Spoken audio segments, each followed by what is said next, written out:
Well, it can seem irresistibly oppressive sometimes, this darkness that surrounds and engulfs us these days.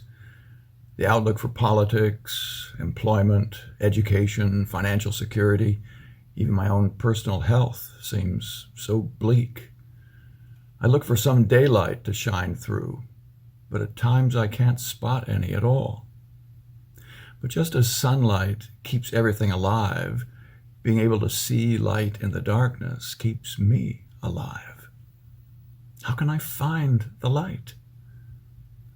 Well, the Hebrew Christian scriptures often draw the contrast between dark and light, as do many philosophers outside the scriptures. Light means life to me, because the light is Him, my Creator God. But darkness threatens to snuff my life out at times. This sense of being overwhelmed and threatened is played out so realistically in the Psalms, as in Psalm 36. Transgression speaks to the wicked deep in their hearts. There is no fear of God before their eyes, for they flatter themselves in their own eyes. Psalm 36, the first two verses. The psalm goes on to describe the calculated trouble that many people cause, and the deceptiveness and grotesque self-absorption that's evident all around us, then as it is now. And then the light. It's coming from something that is celebrated over and over, what's called the chesed of God. It's translated as His faithfulness, or perhaps best, His steadfast love. Your steadfast love, O Lord, chesed, extends to the heavens. How precious is your steadfast love, O God. And even as I am painfully aware of the darkness of evil and illness and despair all around me, I'm guided in this psalm to celebrate God's essence and goodness that flows through it all. You give them drink from the river of your delights. For with you is the fountain of life. In your light, we see light. Yes, the light that shines in the darkness, and the darkness has not overcome it. Oppressive darkness, but undarkable light. Well, how do I keep that shining on me? I'm in the light when I receive His reality, His steadfast love, as something that's for me, that's my own. I live and move in His light. I walk in the light, as John put it, and personally drink from the river of your delights. And something that He enables me to see, in your light we see light, is that even during a time of desperate vulnerability and loss, there is abundance from Him.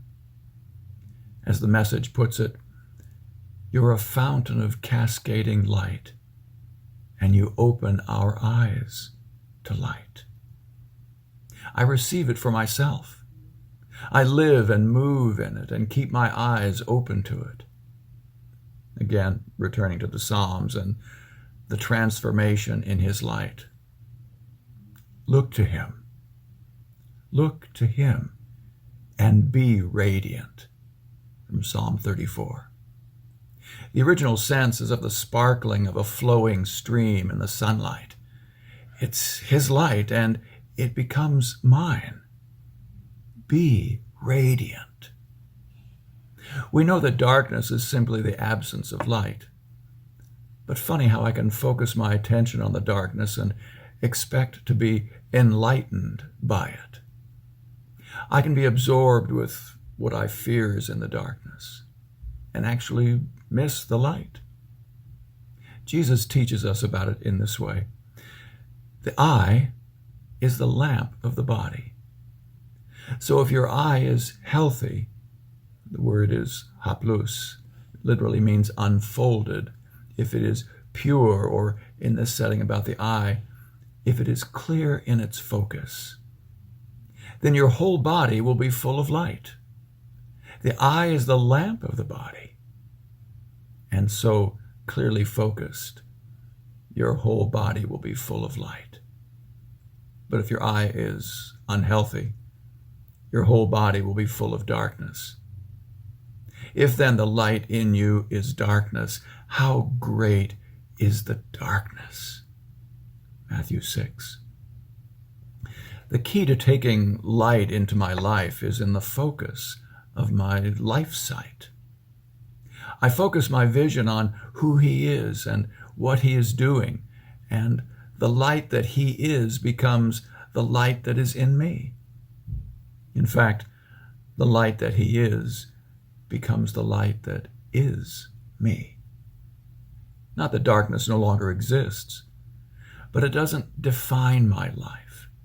It doesn't fill my life. He does. So how does this work practically? What I have to realize is that the darkness in my world can pull my attention so hard, fueled by my own fear and survival instinct, that I become endarkened by it. The warning from Jesus becomes my reality. If then the light in you is darkness, how great is the darkness? My fear gives the darkness such power that I can't take my eyes away from it. It becomes my consuming passion. An extreme example is obsessive-compulsive disorder and the obsessive-compulsive personality. These are disorders of focus. Certainly over-focus on what is dark and fearful. The eye is unhealthy, and so negativity and despair and extreme self-absorption are freely let into my life and darkening my mind, my body, and spirit. How great is the darkness? My whole life, tragically, can become formed and deformed around the negative. Rituals that keep catastrophe away, perfectionistic demands, grasping tightly onto things that I'm afraid to lose, tortured worries that never leave my mind. Yes, how great is the darkness? In contrast, Jesus invites me to direct and focus my entire being toward his light. Knowing firsthand the light of his steadfast love, I look for how his light is shining in every dark moment. I watch for it constantly. And as I myself am filled with his light and truly become his light, I look for ways I can bring his light to this moment. His message is unmistakable. The same Jesus who said, "I am the light of the world," also said, "You are the light of the world." Yes, you and me.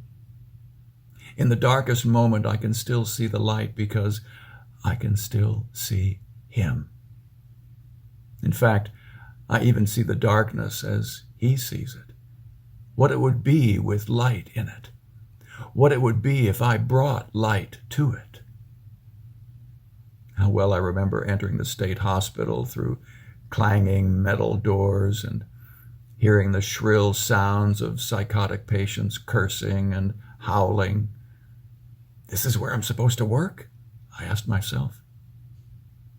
And then, in faces I can still see across the 30 years, I saw compassion and heartfelt concern in the faces of certain staff who, brought the light in with them.